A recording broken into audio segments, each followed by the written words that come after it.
Kita lanjutkan uraian sawah sebagai lahan basah buatan terkait teknologi budidaya padi sawah, yaitu tentang tipe-tipe sawah. Tipe-tipe sawah, kegiatan bersawah sangat dipengaruhi oleh kondisi alam. Tadi di uraian sebelumnya ada rentang daerah yang masih bisa untuk dikembangkan sawah. Jenis tanah dan ketersediaan air sangat menentukan tipe dan cara pengelolaan sawah. Kondisi alam ini menyebabkan adanya perbedaan tipe sawah di masing-masing daerah di Indonesia. Berikut ini disajikan klasifikasi tipe sawah di Indonesia secara sistematik. Banyaknya tipe sawah di Indonesia dan banyaknya alternatif dalam pengelompokan tipe sawah ini menyebabkan pengelompokan sawah ini terkadang menjadi tumpang tindih. Walaupun begitu, sistem pengklasifikasian ini diharapkan dapat membantu pemahaman pembaca akan karakteristik dari sawah itu sendiri. Tipe sawah yang pertama, tipe sawah berdasarkan sistem pengairan. Karena tadi kita tahu sawah ini sangat terkait dengan air, ya. Berdasarkan sistem pengairan, ada dikenal sawah pasang surut, yaitu sawah jenis ini sistem pengairannya sangat tergantung pada pasang surut air, baik yang berasal dari laut, yang salin, maupun dari sungai yang tawar. Sawah lebak yang berada di daerah dataran banjir dan memanfaatkan air luapan sungai untuk pengairannya juga dapat digolongkan ke dalam tipe sawah pasang surut. Sawah pasang surut banyak terdapat di wilayah pesisir dan dataran banjir Riau, Jambi, Palembang, dan Kalimantan. Menurut Surjani et al. Tahun 1987. Berdasarkan sistem pengairan yang kedua, yaitu sawah bukan pasang surut. Jadi lawannya tadi, ya. Sawah jenis ini sistem pengairannya berasal dari saluran irigasi atau sawah berpengairan, atau dari curah hujan, sawah tada hujan. Sawah bukan pasang surut ini banyak ditemui di Pulau Jawa. Ini gambar secara diagramatis, gambar sistem pengelolaan air pada sawah pasang surut dengan sistem parit atau handil dari Muslihat dan Suryadi Putra tahun 2004. Ini gambar sederhananya, ini dari sungai. Nah, ini masuk, lalu ini ada semacam tanggul. Biasa ini kalau yang udah pernah lihat, ini tabat atau pintu air masuk ke sini dari sungai. Ini sekunder atau tersier. Ini tetap ada tanggulnya semua, lalu masuk ke parit-parit cacing atau parit kongsi, ini yang di dalam, untuk sampai ke lahan sawah. Ini yang garis-garis ini nih, tadi ini ditulis nih areal pertanaman. Nah, seperti ini ya gambarannya. Jadi sumber airnya dari sungai. Tadi dikatakan yang tawar maupun yang salin. Nah, ini gambar sistem pengelolaan air pada sawah pasang surut dengan sistem garpu. Sistem garpu, ini gambar sederhananya. Ini sama, masih dari sungai. Oh, lalu ini dari saluran primer, pintu air masuk ke sekunder, pintu air tersier, terus cabang ke kiri dan kanan. Lalu yang ini saluran cacingnya. Saluran tersier ini terus tergantung dari banyak dan jumlah petakan dari masing-masing sawah di daerah itu. Nah, ini yang terakhir gambar sistem pengairan pada sawah pasang surut dengan sistem aliran satu arah. Jadi kalau dilihat ini ada saluran tersier. Ada dua, jadi berada di antara dua saluran tersier. Jadi ini ada pintu air, tabatnya ini masuk, Lalu ini saluran cacing yang di dalam petakan-petakan sawah. Ini pintu pemasukan. Terus ini pintu pengeluaran. Jadi satu arah masuk lalu keluar ke sini. Oke ya, jadi itu tadi gambaran dari sistem pengairannya sebagai tipe pertama dari sawah. Yang kedua, tipe sawah berdasarkan sumber air dan pengelolaannya. Yang pertama, sawah berpengairan atau irigasi. Lahan sawah yang memperoleh sumber air dari sistem irigasi, baik yang dikelola oleh pemerintah, dalam hal ini Dinas Pengairan atau Pekerjaan Umum, maupun yang dikelola sendiri oleh masyarakat, tadi ada contohnya di Bali. Sawah berpengairan disebut juga sawah oncoran. Ini istilahnya ya. Lalu yang kedua, sawah bukan irigasi. Sawah yang pengairannya tidak berasal dari jaringan irigasi, sehingga sistem pengairannya tidak teratur. Contohnya apa tadi? Misalnya, tanda hujan dan sebagainya ya. Untuk sawah berpengairan atau sawah irigasi dapat ditemukan di dataran rendah maupun dataran tinggi, asalkan masih ada sumber air. Pada dataran rendah yang kondisi tanahnya datar, areal sawah biasanya dibagi menjadi beberapa plot yang masing-masing dikelilingi oleh galengan yang berfungsi untuk mengatur ketinggian air. Sedangkan pada dataran tinggi yang kondisi tanahnya berbukit, areal sawah dibangun dengan sistem teras atau sistem konstruksi tanah yang berfungsi mengurangi panjang lereng. Nah, ini gambaran konstruksi sawah dengan sistem teras. Ini ya. Jadi yang memiliki perbedaan tinggi dari atas dalam rangka mengurangi panjang lereng. Nah, ini contoh gambarnya. Masih sawah berpengairan, sawah irigasi menerima pasokan air dari berbagai sumber, antara lain waduk, sungai, mata air, dan sumur. Menurut Departemen Pertanian, Direktorat Perluasan Areal Pertanian pada tahun 1982, maka berdasarkan tipe jaringan irigasinya, sawah irigasi dapat digolongkan menjadi tiga tipe.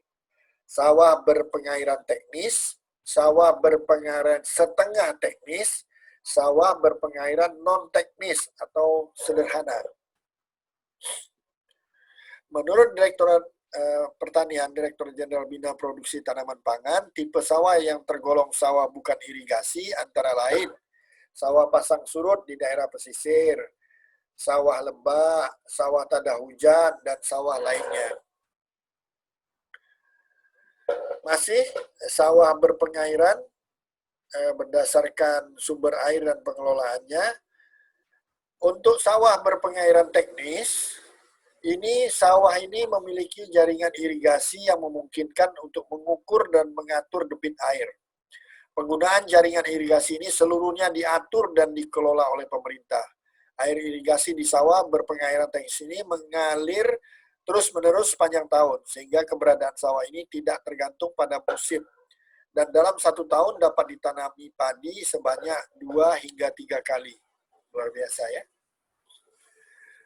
Kalau yang setengah teknis, sawah yang jaringan irigasinya memungkinkan untuk mengatur debit air, tapi tidak dapat mengukur debit airnya. Jadi jumlahnya, airnya, debitnya kapan harus digelontor cukup banyak, kapan ini bisa diatur, tapi untuk mengukur secara tepat jumlahnya tidak bisa.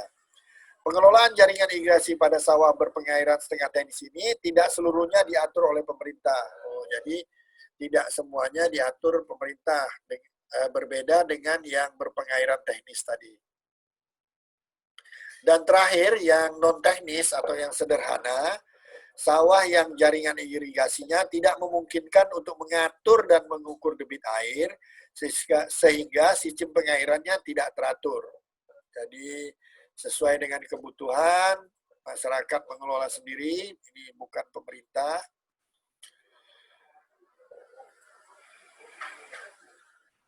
Tadi setelah yang beririgasi, sekarang kita uraikan pula yang sawah bukan irigasi.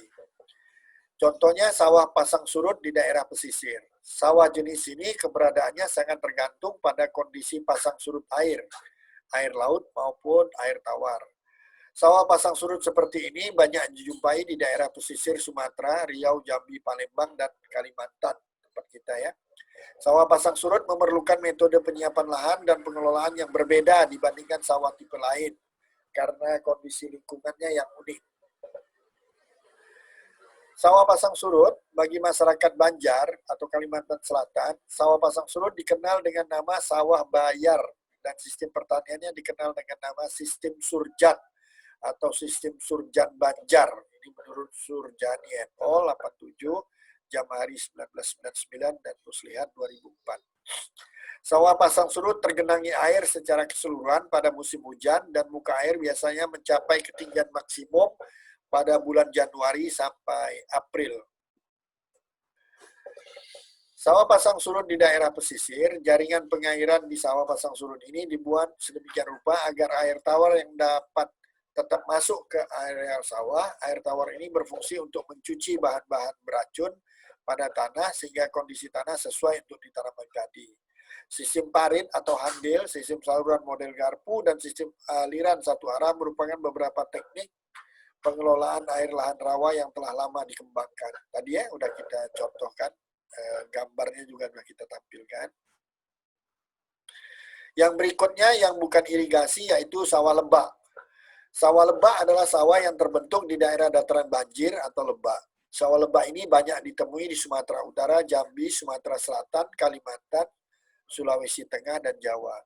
Sawah lebak memanfaatkan pasang surut air sungai untuk pengairannya. Karena fluktuasi air tidak teratur, maka pengelolaan sawah jenis ini cukup sulit dibandingkan sawah jenis lainnya. Daerah lebak selalu mengalami banjir pada musim hujan. Di Sumatera Selatan, daerah lebak terkadang bisa tergenang air setinggi 1-3 meter pada bulan Oktober sampai April. Air mulai surut pada bulan Mei sampai Juli. Dan tanah akan benar-benar mengering pada bulan Agustus sampai September. Bagian tengah lebak merupakan area terbaik untuk menanam padi, sedangkan daerah pinggir lebak kurang sesuai untuk menanam padi karena daerah ini sangat rawan mengalami kekeringan. Demikian juga daerah lebak bagian dalam kurang sesuai karena muka airnya terlalu tinggi. Padi yang cocok ditanam di sawah lebak adalah padi jenis lokal, misalnya siam, putih, kemang, sawah tebakang, kanyut, nyonyah, dan ketak. Padi-padi jenis ini dapat memberikan hasil antara 2-3 ton gabah kering giling per hektar dengan umur 180 hari. Lama sekali ya. Produktivitas sawah lebak semakin meningkat dengan diciptakannya varietas padi khusus sawah lebak yang diberi nama padi surung oleh Balai Penelitian Departemen Pertanian pada tahun 1989. Hasil panen dari padi surung ini biasa mencapai 4 ton. Alhamdulillah ya. Meningkat dari tadi 2-3 ton gabah kering giling per hektar. Ini berarti 2 kali lipat dibandingkan produktivitas padi lokalnya. Ini sumbernya Kompas tanggal 26 Mei tahun 1997. Berikutnya yaitu sawah tada hujan. Sawah tada hujan adalah sawah yang mendapat sumber air dari curah hujan. Karena keberadaannya sangat tergantung pada musim penghujan, maka pemilihan varietas padi yang ditanam harus disesuaikan dengan iklim setempat.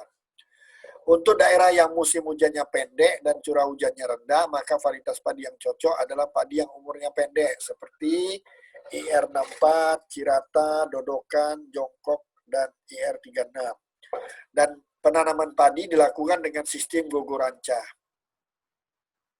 Sedangkan untuk daerah yang curah hujannya tinggi dapat digunakan varietas padi yang biasa ditanam pada sawah irigasi. Produksi padi pada sawah jenis ini lebih rendah dibandingkan sawah jenis lain. Dalam 1 tahun, sawah jenis ini hanya dapat ditanami 1-2 kali. Ada juga yang bisa mencapai 2 kali ya. Untuk sawah tada hujan, untuk meningkatkan produktivitasnya, pada musim kemarau sawah ini biasa ditanam oleh tanaman jenis lain. Palawija tadi ya. jagung, kedelai, kacang tanah, timun, semangka, labu siam, dan sebagainya. Sawah bukan irigasi yang terakhir, yaitu sawah lainnya. Selain jenis-jenis yang sudah disebutkan tadi, ada juga jenis-jenis sawah yang jumlah dan luasannya di Indonesia tidak terlalu besar, antara lain yaitu polder, yaitu sawah yang terdapat di delta sungai, dan rawa-rawa rembasan lain yang ditanami padi. Ini data dari Departemen Pertanian 2004. Demikian bagian ketiga dari uraian tentang sawah. Terima kasih.